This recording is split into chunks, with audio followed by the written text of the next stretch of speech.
Para empezar a hablar de complicaciones en el postoperatorio, tenemos que tomar en cuenta y nos vamos a tomar unos minutos para hablar del preoperatorio. El tiempo que perdamos en el preoperatorio, vamos a ganarlo en el postoperatorio. Influye para el postoperatorio también el tiempo o el procedimiento quirúrgico. Y cuando hablamos de evaluación preoperatoria, pues no solamente es el riesgo quirúrgico que lo da el cardiólogo, sino que tenemos que tomar en cuenta la valoración por anestesia, el cardiólogo, ver cómo está la función hepática, la función renal, el riesgo hematológico y otras cosas que vamos a ver más adelante. Cuando hablamos del riesgo preanestésico, ustedes deben recordar la clasificación de ASA 1, 2, 3, hasta la ASA 6. Y hablamos de ASA 1, aquel paciente sano y que tiene una morbimortalidad perioperatoria baja, 0.06 a 0.08, es decir, menos del 1%. Entonces es importante, con la evaluación preanestésica, yo puedo saber si mi paciente va a tener alguna complicación.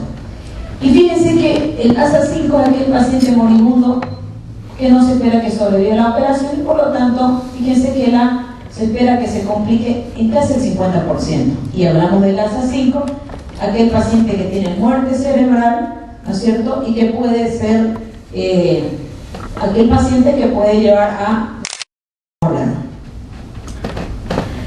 Si ustedes recuerdan, en la parte del riesgo preanestésico, la escala de Mallampati y Corman, y eso, por ejemplo, cuando hacemos intubación, hicimos clase 1, que el paciente que sale la úvula, los pilares, ¿no es cierto? Y fíjense cómo el Mallampati 4 es aquel paciente con una intubación difícil, ¿no es cierto? Y donde no se pueden ver las cuerdas vocales, fíjense cómo es grado 1. El riesgo quirúrgico, decimos alto riesgo, aquel paciente que es sometido a una cirugía de emergencia, una cirugía mayor, donde tiene comprometido la parte aórtica, los grandes vasos, o una cirugía vascular, o aquella cirugía donde se espera la pérdida de grandes cantidades de volumen sanguíneo. El riesgo intermedio es aquel paciente que tiene una cirugía intraperitoneal, o una cirugía de cabeza-cuello, o una cirugía ortopédica, o una cirugía prostática, y aquel paciente una cirugía de bajo riesgo, ¿no es cierto? Una cirugía endoscópica o una cirugía de catarata o de mama. Entonces, en la evaluación preoperatoria, pues tenemos que empezar a ver cómo está la parte respiratoria, la parte de coagulación, problemas cardiovasculares, hepáticos, renales, es diabético, cómo está la parte nutricional, adicción a alguna medicación. Y hablando de la evaluación respiratoria, estos son los factores de riesgo para disfunción pulmonar. Aquel paciente que tiene tabaquismo intenso, vamos a decir, aquel paciente que fuma más de 20 cigarrillos por día, o está tosiendo, o tiene obesidad, o tiene edad avanzada, o que va a ser sometido a una operación intratorácica, o ya tiene una enfermedad pulmonar establecida, este paciente lo más probable es que dentro de las complicaciones postoperatorias tenga o hipoxia, o una neumonía postoperatoria, un tromboembolismo pulmonar o una telectasia pulmonar. Se han clasificado con el riesgo quirúrgico viendo solamente la parte respiratoria, decimos riesgo 1, que es el paciente normal, riesgo 2, que es el paciente fumador crónico, o que tiene una enfermedad pulmonar controlada, pero que tiene una capacidad pulmonar aceptable. El riesgo 3 es aquel paciente que es fumador, pero la capacidad pulmonar está limitada. Y el riesgo 4 es aquel paciente que tiene una enfermedad pulmonar aguda o crónica, pero que tiene mala función pulmonar, que está oxigenando mal. En la parte cardiovascular, también se lo ha clasificado en 4 riesgos, y aquí el paciente con riesgo 1 es un paciente normal. Pero hablamos de riesgo 2, aquí el paciente que tiene más de 40 años, o aquel paciente con menos de 40 años, pero que tiene arritmia, o fue sometido a una intervención quirúrgica, o es hipertenso, o en los últimos 6 meses ha tenido un infarto agudo de miocardio. Y hablamos de riesgo 4, aquel paciente que tiene una insuficiencia cardíaca descompensada. Seguramente ya las personas que han llevado cardiología se acordarán de la clasificación de riesgo cardíaco de Goldman, y empiezan a tomar diferentes parámetros como infarto agudo de miocardio, ritmo de galope, cómo está la parte de la presión de oxígeno, si va a ser sometido a una operación intraperitoneal, aórtica urgente, y se hace una sumatoria. Y decimos que es aquel paciente que tiene una puntuación de 0 a 5, decimos que es una clase 1, y que probablemente no tenga ninguna complicación mayor, mire, menos del 1%, o una muerte cardíaca menos del 0.2%. Pero fíjense, si hablamos de clase 4, es aquel paciente que tiene una puntuación mayor a 26 y que lo más probable es que en el 50%, en el 56% este paciente tiene riesgo de fallecer por una patología cardíaca.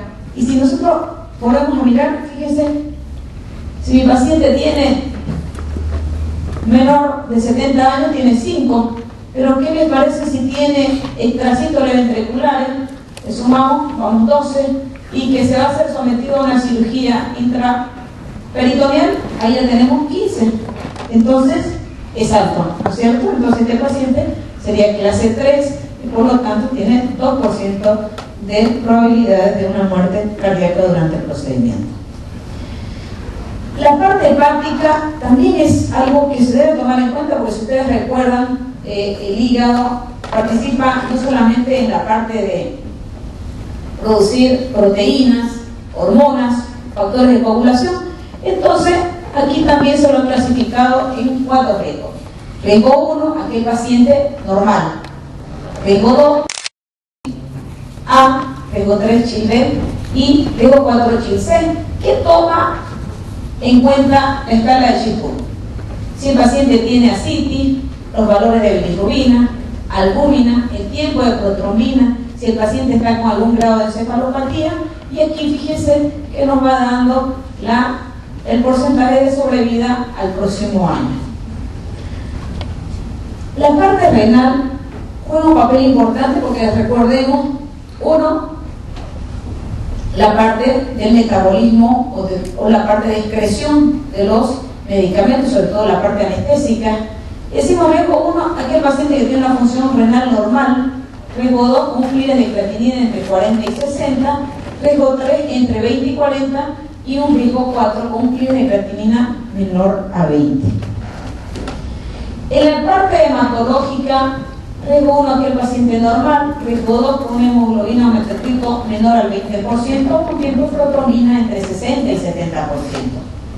Pero riesgo 3, cuando tenemos una hemoglobina y un hematocrito entre 20 y 40% menor a lo normal, ¿no es cierto? Pero que tiene un TP entre 40 y 60% o tiene plaquetopenia.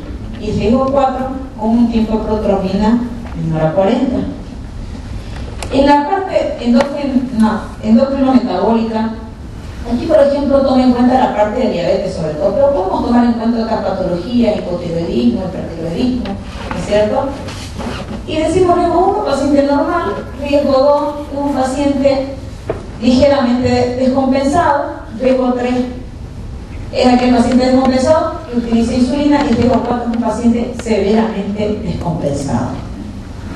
En la parte neurológica, recordar la escala de Glasgow, ¿no es cierto?, donde toma en cuenta la parte ocular, la parte motora, la respuesta verbal, haciendo una sumatoria de 15.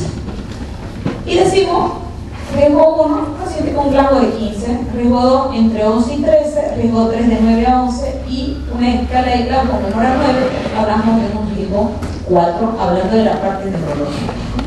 Y la parte nutricional también juega un papel importante. Una pérdida de peso menor del 10% sabemos que va a ir acompañado de hipoproteinemias. Las proteínas son las encargadas, ¿no es cierto?, de transportar los medicamentos, son transportadores, sirven para que nuestro paciente no nos haga descenso de sutura. Y los extremos de la parte nutricional son importantes, ¿no es cierto? Entonces hablamos de riesgo 4, aquel paciente que tiene una pérdida de peso mayor del 20% y que está asociado a hipolipidemia. La edad también es importante tomarla en cuenta. Un riesgo 1, ustedes tal vez 18 o 40 años, ¿no es cierto? Pero no es lo mismo operarse entre los 41 y los 60 años, que hablamos de riesgo 2, o entre 61 y 80 años, un riesgo 3, y un riesgo 4, hablamos mayor a 81 años. Es importante qué tipo de intervención quirúrgica va a ser sometido mi paciente. ¿Será que es una intervención electiva? Vale decir, una cirugía programada, ¿no es cierto?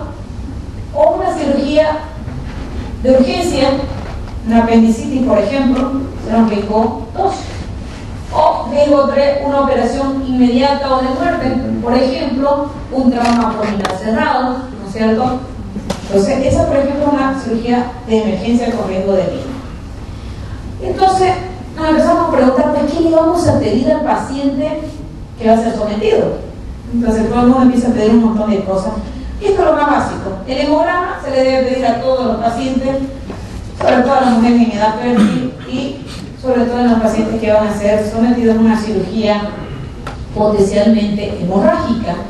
El tiempo de protrombina en los factores de coagulación tienen que ir, se deben solicitar a todos los pacientes, pero sobre todo aquel paciente que tiene historia de coagulopatía o es un paciente bebedor crónico por el riesgo de una hepatopatía crónica. El electrocardiograma, sobre todo aquellos pacientes mayores de 40 años, grandes fumadores o que tengan un índice de masa corporal mayor a 30. Y la placa de tórax debe ser solicitada a todos los pacientes con un índice de masa corporal mayor a 30, independiente de la edad del paciente, que sea gran fumador o que tenga un bocio moderado o grande. Y recién entramos al tema. ¿Qué son las complicaciones postquirúrgicas? Es cualquier alteración respecto al curso previsto en la respuesta local y sistémica del paciente secundaria a una enfermedad primaria o secundaria a la intervención quirúrgica. La fiebre es una complicación postquirúrgica y las causas pueden ser infecciosas o no infecciosas. El momento de aparición de la fiebre, si tiene relación o no con mi cirugía. Preguntar si se ha presentado en el periodo intraoperatorio o postoperatorio inmediato. Una fiebre en el postoperatorio inmediato, debo pensar en una infección preexistente, en una manipulación intraoperatoria de material purulento, por ejemplo una peritonitis, o reacción transfusional o una reacción medicamentosa. Eso yo debo pensar si mi paciente tiene una hora después de ser sometido a cirugía. Pero ¿qué pasa si mi paciente presenta fiebre en las 24 horas del postoperatorio? Debe pensar en la telectasia, que es la causa más frecuente de infección preexistente. Pero ¿qué pasa si mi paciente presenta fiebre entre las 24 y las 72 horas del postoperatorio? Debo pensar en complicaciones respiratorias. La flebitis es una de las cosas que yo siempre reviso cuando me llaman para ver un paciente. Después de que sea internado, yo siempre pregunto, ¿revisaron los brazos? ¿Tienen flebitis? Verificar. Pero, ¿qué pasa si presenta fiebre después de las 72 horas? Entonces, yo debo buscar un cuadro infeccioso urinario, verificar la herida operatoria o un absceso intraabdominal, una trombosis venosa profunda, ¿no es cierto? O un absceso intraabdominal. Por ejemplo, después de una fuga de una anastomosis, puede presentar una infección de herida quirúrgica. Otra complicación bien frecuente, hablando de las heridas, son los hematomas, ¿no es cierto?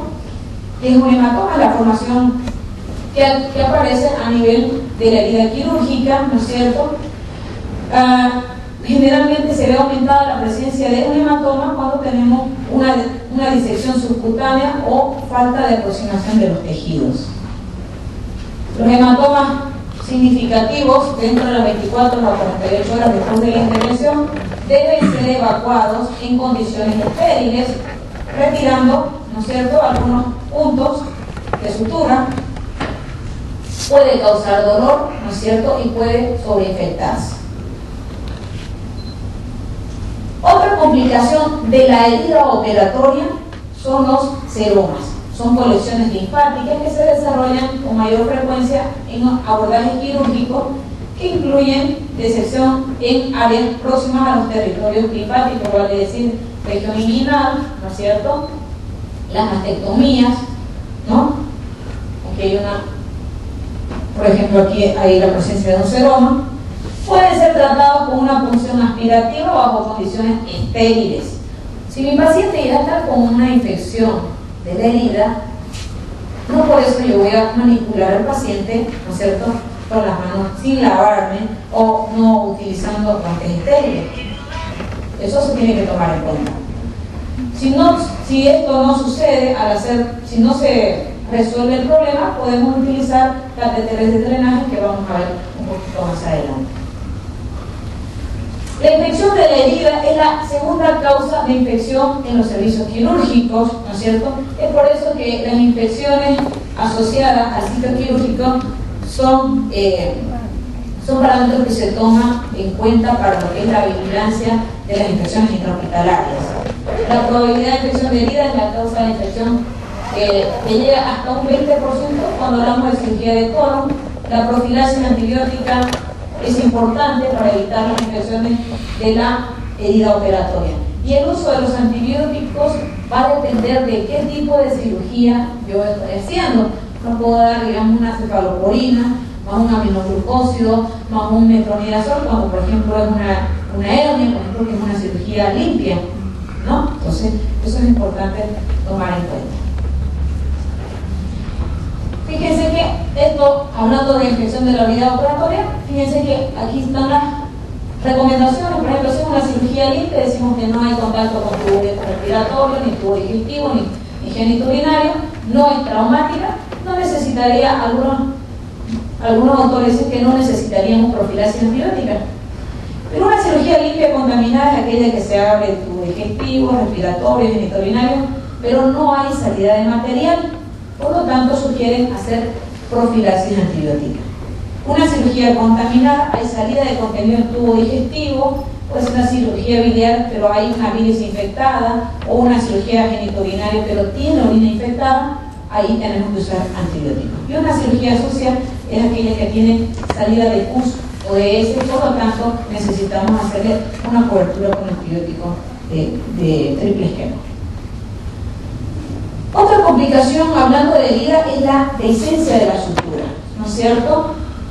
Es la separación de la aponeurosis aproximada, está asociada a incisiones de la laparotomía, se afecta a todos los planos de toda la pared abdominal, decimos que es una evisceración. ¿Cuáles son los factores de riesgo para que mi paciente presente dehiscencia de sutura? ¿En quiénes voy a esperar que hagan dehiscencia de sutura? Pacientes mayores de 60 años, sabemos que el estado nutricional no es bueno. Paciente diabético, paciente renal que tiene estado de uremia, los inmunodeprimidos, pacientes hepatópatas, pacientes en sepsis, obesidad, uso de corticosteroides de un paciente con CA, voy a esperar, lo más probable es que me haga una dehiscencia de sutura. Otras complicaciones postquirúrgicas son la parte respiratoria, y entre ellas es la segunda causa de morbilidad postoperatoria, sobre todo en los pacientes mayores de 60 años. ¿En quiénes se presenta frecuentemente? En los pacientes sometidos a cirugía torácica o abdominal superior o cirugías de emergencia. Con menor frecuencia son las cirugías pélvicas, de cabeza o de cuello también. Y entre ellas está la telectasia, y representa el 25% de las complicaciones pulmonares postoperatorias. ¿Por qué se manifiesta? En el 90% el paciente va a presentar picos febriles en el postoperatorio. Y dentro de las etiologías probables de atelectasia, pacientes con enfermedad pulmonar obstructiva crónica, pacientes sometidos a intubación, también los agentes anestésicos juegan un papel importante, la presencia de coágulos, y la parte no obstructiva sería alteraciones a nivel de la mecánica ventilatoria, de la ventilación y la perfusión. ¿Cuáles son los factores que predisponen? Paciente con obesidad, lo más probable es que me haga atelectasia. Entonces, si yo sé que un paciente con obesidad me va a hacer complicaciones respiratorias, pues pidamos ayuda a un fisioterapeuta para ayudarnos con la parte respiratoria, ¿no? Paciente anciano ya no tiene, ¿no es cierto? Ya hay un poquito de atrofia de los músculos respiratorios, entonces también. Paciente fumador o con enfermedad pulmonar obstructiva crónica de otra causa, por ejemplo asma. Y también va a depender mucho de la región anatómica que ha sido sometida a la cirugía. ¿Por qué se va a manifestar? El paciente va a tener fiebre, taquipnea, taquicardia, los estertores diseminados y la disminución de los ruidos respiratorios. Entonces, si yo veo que mi paciente 48 horas después de la cirugía es anciano, empieza con fiebre, taquipnea, taquicardia, yo debo pensar en atelectasia pulmonar. ¿Cómo yo voy a prevenir la atelectasia pulmonar? Movilización temprana. Yo me recuerdo hace muchos años, ¿no es cierto? El paciente recién a las 48 horas recién empezaba a moverse, ¿no es cierto? No se mueva porque ha sido sometido a una cirugía. La situación ha cambiado. Mientras el paciente más rápido se movilice, menores probabilidades de complicarse en la parte respiratoria. Los cambios de posición, los ejercicios respiratorios son importantes. Entonces, otro de los tratamientos sería ayudar en la activación de la vía aérea, los broncodilatadores, los mucolíticos, las nebulizaciones también es parte del tratamiento en la atelectasia pulmonar. Otra complicación respiratoria es la aspiración pulmonar, la broncoaspiración, que puede ser por contenido bucofaríngeo o gástrico. ¿Cuáles son las causas más frecuentes? Reflujo gastroesofágico, estómago lleno. El paciente se durmió demasiado, deprimieron el sistema nervioso por los fármacos, lo mandaron rápidamente a sala, ¿no? Deberían estar 1 o 2 horas en sala de recuperación y más fácil es pasarlo a sala. Y la enfermera de sala resulta que tiene como 60 pacientes a su cargo y se dio cuenta que el paciente se broncoaspiró. Mujeres embarazadas, pacientes con obstrucción intestinal, también, o pacientes con alteración del estado de conciencia, lo más probable es que tengan aspiración pulmonar.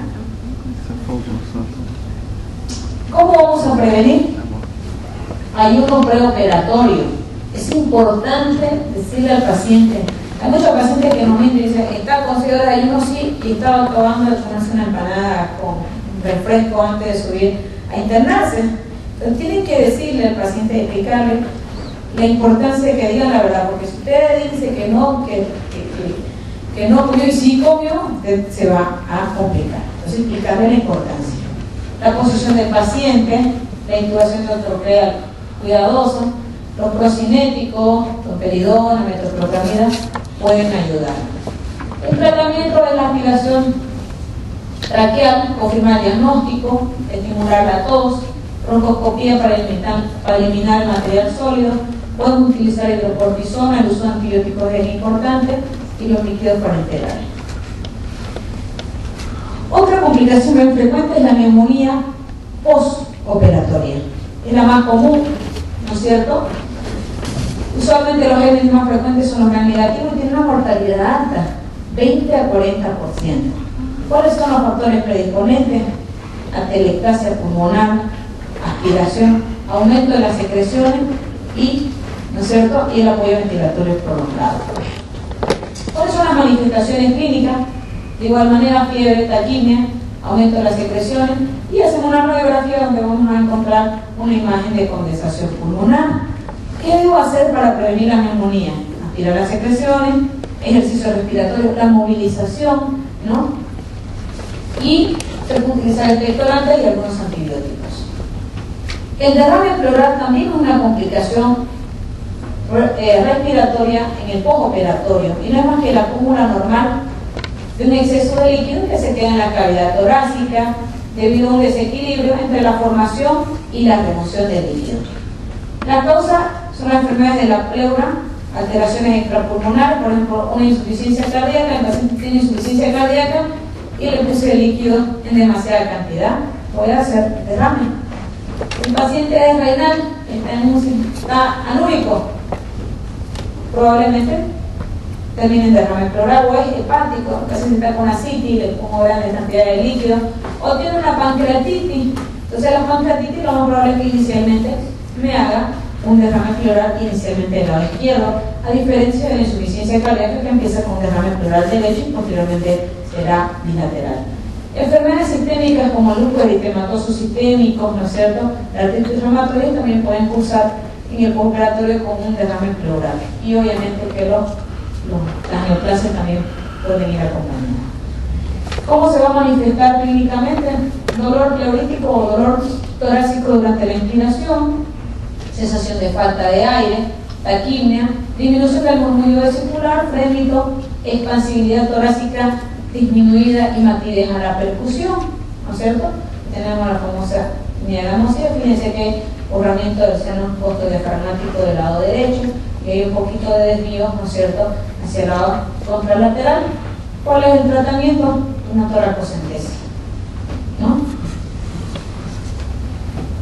Otra complicación muy frecuente es el TEP. ¿Y qué es el TEP? Es el tromboembolismo pulmonar. Y se caracteriza por, son tres cosas que aparecen: dolor, taquipnea, ¿no es cierto?, y disnea. Si ustedes ven que su paciente está tranquilo y de repente, súbitamente, este paciente tiene dolor, está taquipnéico y le dice que tiene sensación de falta de aire, hasta donde no se demuestre lo contrario, este paciente ha hecho un tromboembolismo pulmonar. ¿Cuáles son los riesgos? Decimos riesgo bajo, son aquellos, no se hacen, se le puede colocar medidas compresivas con nebulación temprana. Los pacientes con riesgo moderado hay que colocar medidas compresivas y usar heparina, ¿no es cierto? Y el paciente con riesgo alto, aquel paciente que hay que hacer compresión intermitente, ¿no es cierto? Y tienes que usar heparinas de bajo peso molecular, ¿no es cierto? El diagnóstico definitivo es a través de gamografía, ¿no es cierto?, pulmonar, para poder ver, fíjense cómo este pulmón ventila bien y este no es cierto?, o una arteriografía. Las complicaciones cardíacas, y entre ellas la arritmia, también son complicaciones que pueden presentarse en el postoperatorio o durante el intraoperatorio, ¿no es cierto? Y dentro de la causa, depende de la inducción anestésica, es importante coordinar el trabajo con el anestesiólogo, ¿no es cierto? La hipopotasemia también me puede llevar a alteraciones en el electrocardiograma, la alcalosis, algunos fármacos, la toxicidad por digitálicos, el estrés o la hipercapnia pueden llevarme a arritmia cardíaca. Otra complicación es el infarto agudo miocardio. Es muy poco frecuente, pero el paciente postoperatorio se puede infartar por dolor, hace una vasoconstricción intensa. Entonces los factores de riesgo, por ejemplo, aterosclerosis, insuficiencia cardíaca, infartos previos, menores de 60 años, hipotensión o el paciente hipoxémico puede llegar a infartarse. ¿Cuáles son las manifestaciones clínicas? El diagnóstico, ustedes saben, de infarto agudo de miocardio son tres, ¿no es cierto? Es clínico, es un electrocardiograma y es la parte laboratoria. Y la parte clínica es el dolor torácico intenso que se puede irradiar hacia el cuello o hacia el brazo, ¿no es cierto? En los pacientes diabéticos simplemente se va a manifestar como un dolor abdominal en epigastro. Son muy atípicos. Los pacientes diabéticos hay que tener mucho cuidado porque pueden simular un dolor abdominal. Hipotensión y arritmia. Entonces, este paciente, si tiene clínica de dolor torácico, debo hacer un electrocardiograma porque puedo encontrar supradesnivel, ¿no es cierto? ¿Qué tengo que hacer? Para corroborar me falta el tercero: CKMB o troponina I, ¿no es cierto? Solicitar y con eso tengo mi diagnóstico. ¿Cómo puedo prevenir el infarto de miocardio? Corregir toda patología cardíaca previa a la cirugía, ahí viene el preoperatorio. Vigilar a través de un electrocardiograma, suspender los anticoagulantes orales 3 días antes de la cirugía, o el asunto del TP, aplicar heparina 6 horas antes de la cirugía, sobre todo en aquellos pacientes que tengan alto riesgo de enfermedad tromboembólica. Y si requiere administrarse nuevamente, volvemos a utilizar los anticoagulantes. La insuficiencia cardíaca postoperatoria también es una complicación que se puede presentar. Y aquí es el paciente que le va a decir que tiene línea progresiva e hipoxemia. Y la causa más frecuente es la sobrecarga de líquido, pero que tenga una enfermedad miocárdica limitada, que tenga antecedentes de infarto agudo de miocardio o que tenga antecedentes de arritmia cardíaca. Ese paciente me puede hacer una insuficiencia cardíaca aguda en el postoperatorio. El diagnóstico: una PCO2 disminuida, una radiografía normal donde pueda evidenciar una cardiomegalia importante. El tratamiento va a depender del estado hemodinámico del paciente, ¿no? Si está en shock, obviamente que requiere cuidados intensivos, colocar un catéter, vigilar las presiones, ¿no es cierto?, ver la precarga y la postcarga o el uso de algunas drogas vasoactivas. Dentro de las complicaciones peritoneales está el hemoperitoneo. El hemoperitoneo se presenta dentro de las primeras 24 horas. Si mi paciente operado empieza a tener taquicardia, palidez y disminución del hematocrito de la hemoglobina, este paciente está haciendo hemoperitoneo. Y la causa más frecuente es la hemorragia, que puede ser mortal, que la evolución es rápida, ¿no es cierto?, y que puede ser secundaria a una inadecuada hemostasia o que el paciente ya tenga trastornos de la coagulación. Por eso es importante el preoperatorio para poder verificar o poder adelantarme a saber si el paciente va a tener complicaciones en el postoperatorio. Las manifestaciones clínicas: taquicardia, primero, luego hipotensión, disminución del gasto urinario, la vasoconstricción periférica, vale decir cianosis, ¿no es cierto?, sudoración, ¿no? Y el tratamiento: expansores con volumen intravascular y, lo más importante, volver a operar a este paciente, ¿no es cierto?, volver a revisar si de repente hay un vasito pequeño o grande que puede estar sangrando. Las complicaciones gastrointestinales también se pueden presentar: está el ilirio postoperatorio, la distensión gástrica o las obstrucciones intestinales, ya sea por adherencia postoperatoria, también son complicaciones que se pueden presentar. Hablaba hace rato el doctor de las fístulas, ¿no es cierto?, las fugas anastomóticas. Tenemos las fugas esofágicas que tienen alto riesgo, se producen dentro de los primeros 10 días de la cirugía y que tienen el riesgo de provocar una mediastinitis, que es una complicación con una alta mortalidad. Las fístulas de intestinos también se pueden presentar. Las indicaciones quirúrgicas de fuga anastomótica: si existe un absceso, ¿no es cierto?, a nivel de las técnicas de drenaje. Si con tratamiento conservador no hemos logrado solucionar, este paciente debe ser sometido a una nueva intervención. Las complicaciones hepáticas en el postoperatorio generalmente son secundarias a los anestésicos. Por eso es importante, cuando hacemos la evaluación preanestésica, verificar si mi paciente tiene insuficiencia hepática, debo utilizar anestésicos que se eliminen por vía renal. Todo lo contrario, si el paciente tiene falla renal, debo buscar medicamentos que se pueden eliminar por vía hepática. Las cirugías de páncreas, derivaciones biliares, pueden llevar a complicaciones hepáticas. Las complicaciones urinarias también son frecuentes: las retenciones de orina, sobre todo aquellos pacientes sometidos a cirugías pélvicas o anestesias regionales. Las infecciones del tracto urinario, sobre todo en aquellos pacientes que han sido sometidos a algún tipo de cateterismo vesical. Las complicaciones neurológicas pueden presentarse, y muy frecuentes, los paros cardíacos que terminan con los pacientes con una encefalopatía hipóxica, ¿no es cierto? Esto debido a una perfusión inadecuada, terminan con ACV o con una hipotensión. No nos olvidemos que los anestésicos nos hacen hipotensión. Y si yo no soluciono la hipotensión, el paciente va a hacer paro. Y si yo no lo saco del paro dentro de los 15 minutos, ¿no es cierto?, establecido, mi paciente va a quedar con lesiones neurológicas de por vida. Las sepsis, las hemorragias me pueden llevar a hipoperfusión, algunas alteraciones metabólicas me pueden llevar a convulsiones, una hipernatremia, una hiperglicemia o una hipoglicemia también. Por algunos medicamentos, ¿no es cierto?, pueden llevarme a complicaciones neurológicas.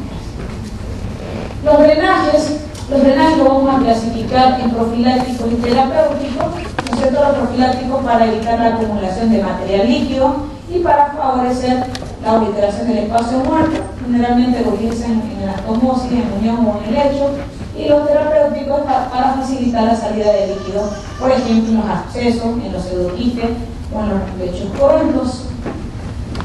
También se lo clasifica en activos y pasivos.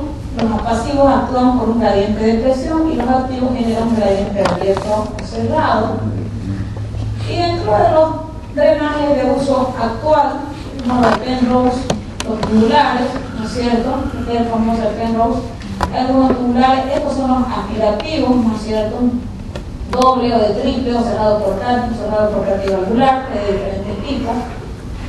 ¿Para qué sirven los drenajes? ¿Será que los drenajes los dejo y espero que sea 3, 4, 5 días y de ahí los retiro? Tienen un objetivo, pues tenemos que ver qué es lo que está saliendo, ¿no es cierto?, del drenaje y qué cantidad. Eso es importante que tomen en cuenta ustedes, ¿no es cierto? No es lo mismo que salga material purulento, a que me salga material hemorrágico. Entonces es importante tomar en cuenta la calidad y la cantidad. ¿Qué precauciones debemos tener con los drenajes, ya que son complicaciones que pueden llevar a posterior? Son conductos de 2 vías, no a través de una herida operatoria, deben fijarse a la piel, no deben obstaculizar la reparación, no debe ser duro y el retiro debe ser gradual, ¿no es cierto? Las complicaciones de los drenajes a veces son ineficientes, pueden provocar prolapso visceral, ¿no es cierto?, una hernia incisional, lesiones estructurales adyacentes, infecciones, ¿no es cierto?, del trayecto de la cavidad. Y las sondas, que son drenajes destinados a lúmenes naturales, pueden ser por indicaciones profilácticas o terapéuticas, pero no sirve solamente para decir que voy a poner una sonda para medir la diuresis. Eso no es una indicación, ¿no? Tenemos de diferentes tipos la sonda nasogástrica, ¿no es cierto?, la sonda asienta que Blackmore. Ya no la están utilizando, pero yo todavía he tenido el privilegio de utilizarlo. Estas sonditas, si ustedes verifican, ingresa, ¿no es cierto?, por la nariz y se utiliza, por ejemplo, cuando tenemos una emergencia por una ruptura de varices esofágica. Entonces mete la sonda y tiene tiene un balón que se va, con esto lo infla, y no es cierto, y hace fuerza a nivel de la unión esófago-gástrica, y evitando así que el paciente siga sangrando. También hay de tipo enteral, ¿no es cierto?, para poder alimentar a nuestro paciente, o en T, sobre todo para vía biliar, o la famosa sonda vesical, que puede ser de 2 o de 3 vías, dependiendo para qué es lo que lo necesitamos. Y bueno, el desafío es que nuestro paciente salga, ¿no es cierto?, y que se vaya a su casa, ¿no es cierto? Entonces ese es el desafío, pero sabemos que hay que trabajar en equipo, no solamente nosotros no podemos, entonces tenemos que trabajar en equipo.